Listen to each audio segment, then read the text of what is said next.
Hai, perkenalkan nama saya Elizabeth Agustina Sunaga. Saya berasal dari kelompok 4 MDI-D. Hari ini saya akan mempresentasikan hasil final project MDI kelompok 4, yaitu Klinik Pratama UKSW. Untuk latar belakangnya ialah, jadi Klinik Pratama UKSW ini adalah unit pelayanan yang dimiliki oleh UKSW yang bergerak di bidang kesehatan. Nah, jenis layanan yang ada di Klinik UKSW ini adalah layanan yang secara offline dan secara online. Kalau offline itu yang langsung datang ke klinik, tapi kalau untuk online nanti akan melakukan konsultasinya secara daring atau tidak bertemu secara langsung. Penggunaan untuk konsultasi online di Klinik Pratama UKSW ini adalah menggunakan WhatsApp.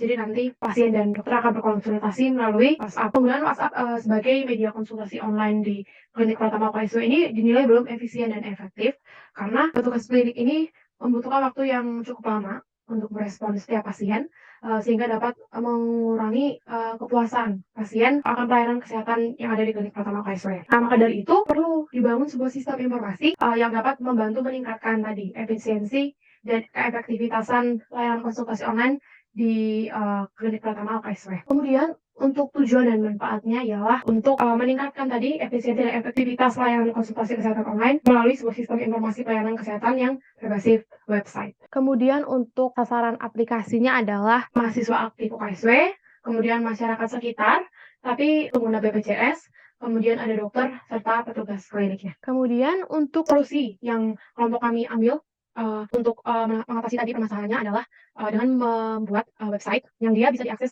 di device manapun. Kemudian untuk softwarenya, nanti untuk software yang digunakan untuk membuat website ini itu adalah softwarenya menggunakan sistem operasi Windows 10.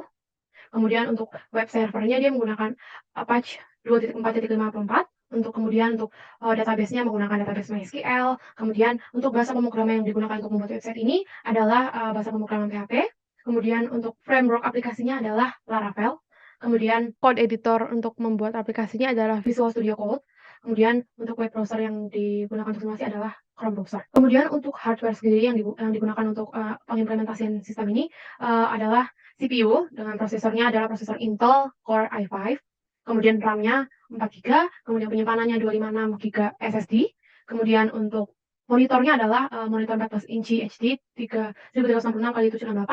Kemudian ada keyboardnya 86 keys. Dan yang terakhir ada mouse optical atau menggunakan touchpad. Nah, kemudian ini adalah proses bisnis lama. Jadi ini proses bisnis yang saat ini masih digunakan di klinik yang menggunakan WhatsApp tadi. Dimulai dari pasien BPJS dan pasien UKSW. Mereka mengirim foto kartu BPJS aktif atau KTM-nya.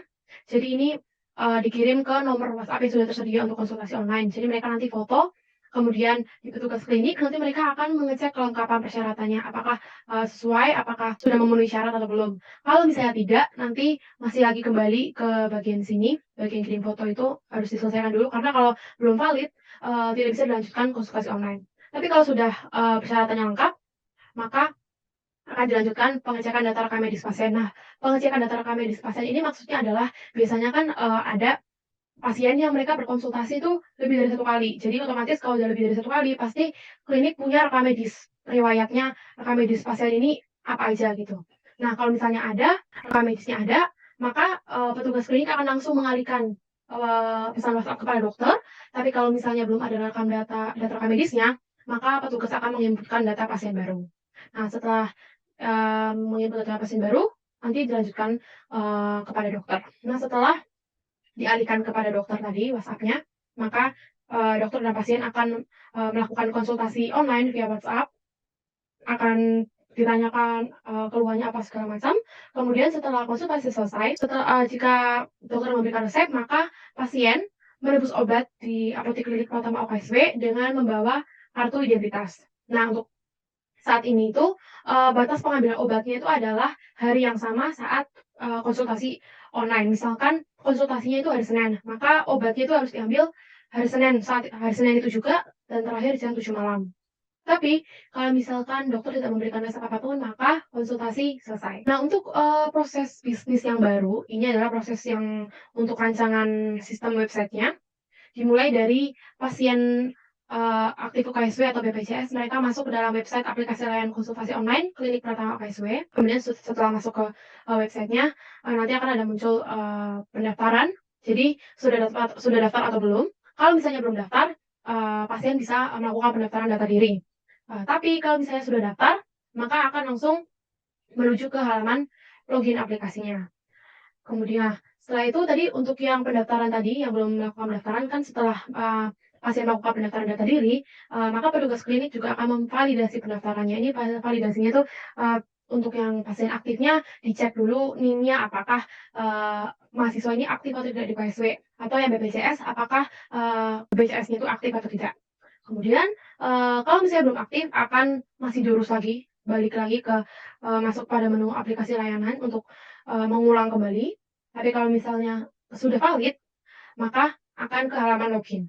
Nah, setelah ke halaman login aplikasi website ini, nanti pasien akan memilih menu konsultasi. Setelah masuk ke menu konsultasi, nanti, akan mendapatkan nomor antrian. Nomor antrian ini maksudnya untuk mengetahui pasien ini kira-kira berapa berapa lama lagi, berapa antrian lagi sampai, dia mendapatkan konsultasi.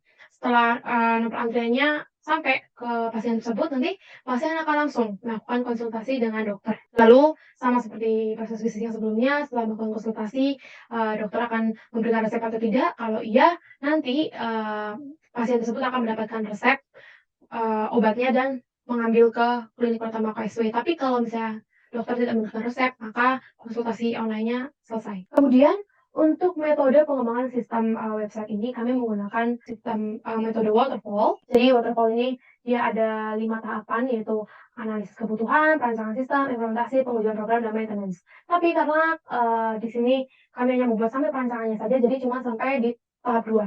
Untuk tahap yang pertama, tahap, analisis kebutuhan, itu nanti, dilakukan, wawancara dan observasi seperti kami. Jadi kami mencari data-data, jadi mencari datanya itu ke pihak-pihak yang ada di klinik pertama UKSW. Di sini kami mencari data atau mengorek datanya itu adalah dari, Bapak Yohas, yaitu selaku, bagian administrasi dan keuangan klinik UKSW. Kemudian untuk perancangan sistemnya, ini adalah tahap perancangan yang, dia mengasih kebutuhan menggunakan perangkat keras atau perangkat lunak. Nah, perancangan sistem informasi layanan di online di klinik UKSW ini, meliputi, dia penentuan kebutuhan data dan informasinya, kemudian perancangan arsitektur sistem dan informasinya, kemudian kebutuhan hardware dan software, dan perancangan database-nya.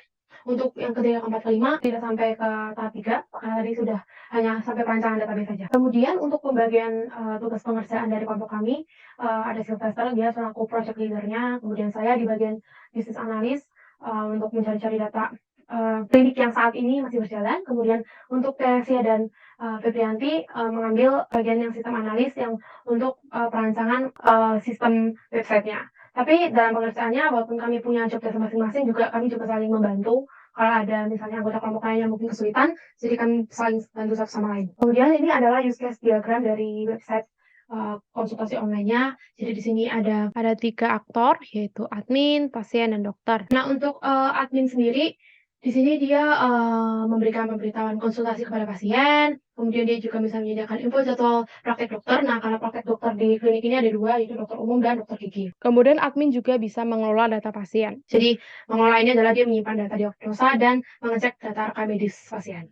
Kemudian untuk pasien, dia bisa, melakukan konsultasi kesehatan tadi, konsultasi online, dengan cara yaitu mengisi data diri, kemudian, pasien juga bisa mengecek, melihat antrian konsultasinya, kemudian pasien juga bisa mendapatkan resep obat. Kemudian untuk dokter, dokter, bisa, mendiagnosa pasien. Mendiagnosa ini juga nanti akan terhubung lagi dengan memberikan resep obatnya.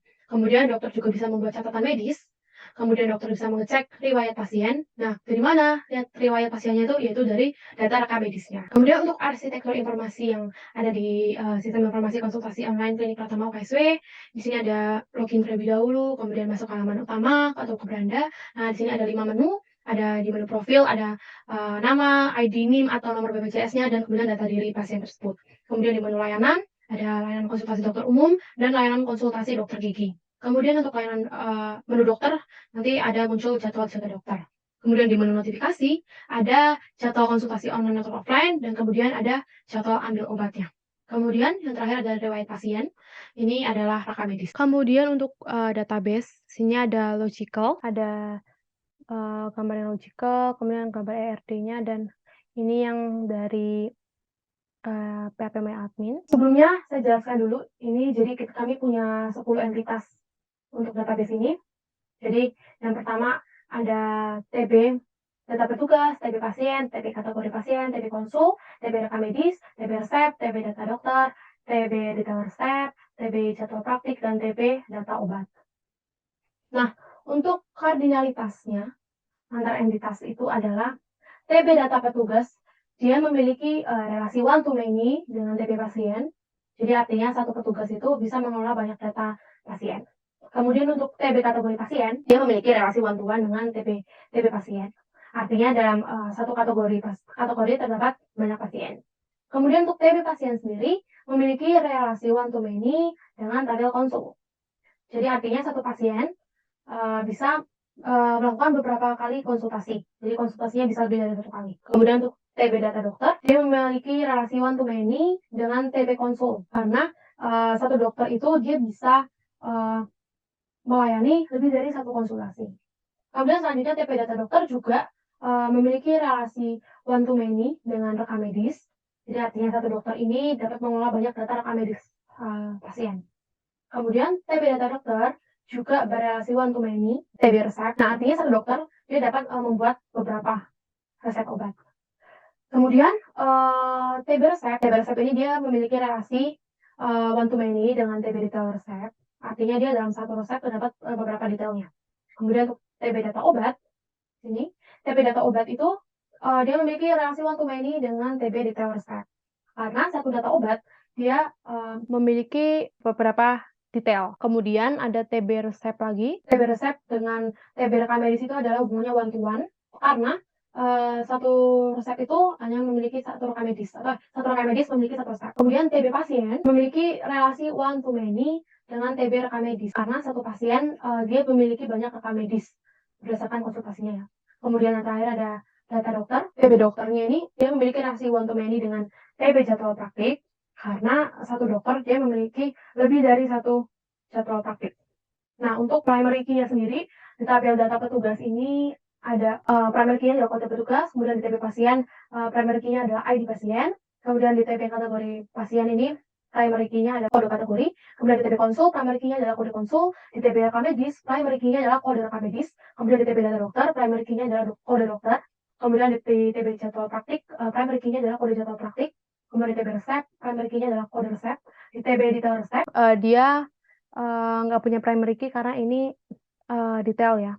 Kemudian untuk TB data obat, primary key-nya adalah kode obat. Nah, ini untuk yang di ERD-nya. Jadi untuk lebih jelasnya, di tabel data petugas tuh dia nggak ada foreign key, tapi di data TB pasien dia ada foreign key dari data petugas, ya foreign key-nya data petugas dan foreign key dari kategori pasien. Kemudian di tabel kategori pasien dia nggak punya foreign key. Kemudian di TB konsul dia ada foreign key dari tabel pasien dan tabel data dokter. Kemudian di tabel rekam medis dia memiliki foreign key dari TB pasien, kemudian TB data dokter, dan TB resep. Kemudian di tabel dokter, data dokter, dia nggak ada foreign key. Kemudian di TB jadwal praktik, ada foreign key dari TB data dokter. Kemudian di TB resep itu ada dua foreign key. Yang pertama, foreign key dari TB rekam medis, dan foreign key dari TB data dokter. Kemudian untuk yang di data resep, dia ada dua foreign key. Dia foreign key ngambil dari TB resep dan TB data obat. Kemudian untuk TB data obat dia tidak memiliki foreign key. Ini yang desain database yang sudah di PHP admin. Untuk ini adalah laporan dari data rekam medis. Jadi laporan data rekam medis kenapa dibutuhkan? Karena untuk supaya dokter bisa ngecek kira-kira sebelumnya punya riwayat penyakit apa sih pasien yang sedang dikonsultasi ini. Kemudian untuk petugas klinik juga diperlukan supaya melihat kalau seperti tadi di proses bisnisnya. Kalau misalnya dia punya rekam medis, berarti bisa langsung lanjut ke konsultasi dengan dokter. Tapi kalau misalnya dia belum punya rekam medis, maka akan dibuatkan input data baru pasien. Kemudian sini ada laporan data pasien. Kenapa laporan data pasien ini dibutuhkan? Laporan data pasien ini dibutuhkan pertama sebagai arsip juga untuk petugas klinik supaya bisa mengecek ada pasien apa aja hari ini dan sebagainya. Dan terus juga untuk memasukkan ke aplikasi yang ada di PSP. Dan kemudian masukkan aplikasi di BPJS untuk inputnya. Kemudian ini adalah laporan untuk data konsul. Jadi data konsulen ini juga disimpan sebagai arsip juga. Selain itu, untuk, berhubungan nanti dengan, yang di rekam medis gitu. Karena konsultasi ini kan juga nanti setiap, isi konsultasinya segala macam itu nanti akan masuk juga ke dalam, TP rekam medis. Kemudian di sini adalah laporan untuk data resep. Ini data resep juga, dibutuhkan sebagai arsip. Setelah itu selain itu juga untuk berhubungan juga dengan rekam medis, karena resep ini kan juga nanti masuk ke dalam rekam medis. Kemudian terakhir ada laporan data obat. Nah, laporan data obat ini juga sebagai arsip, juga sebagai nanti kode obat ini juga berhubungan juga dengan TP rekam medis. Jadi obat apa saja yang dibutuhkan, obat apa saja yang tersedia dan sebagainya. Kemudian untuk, kesimpulan dan sarannya, jadi pelayanan konsultasi online yang, menggunakan website ini kami, mengharapkan bisa memudahkan semua proses pelayanannya konsultasi online di klinik UKSW. Karena sebelumnya kan kalau misalnya di WhatsApp itu terbatas, karena kalau WhatsApp itu dia hanya bisa untuk masuk 2 device. Jadi, nggak bisa diakses oleh semua, dokter ya. Jadi, nanti kalau berdasarkan kemarin kami wawancara, jadi dokter tuh, megangnya laptop. Jadi nanti, setiap dokter ini dipindah-pindah seperti itu kan ribet dan tidak efisien. Tapi kalau misalnya menggunakan website ini kan semuanya bisa akses, nggak ada batasan harus cuma berapa berapa orang saja yang bisa buka, tapi semua juga bisa akses. Lebih gampang juga bisa dibuka di mana pun. Jadi kami mengharapkan, pengguna website ini juga bisa membantu pelayanan konsultasi online supaya juga lebih cepat dan pencatatan untuk, arsipnya juga lebih, gampang. Sekian dan terima kasih untuk presentasi, saya mengenai, final project ini. Bila ada kesalahan kata, ataupun ucapan yang tidak berkenan, saya mohon maaf. Terima kasih dan Tuhan memberkati.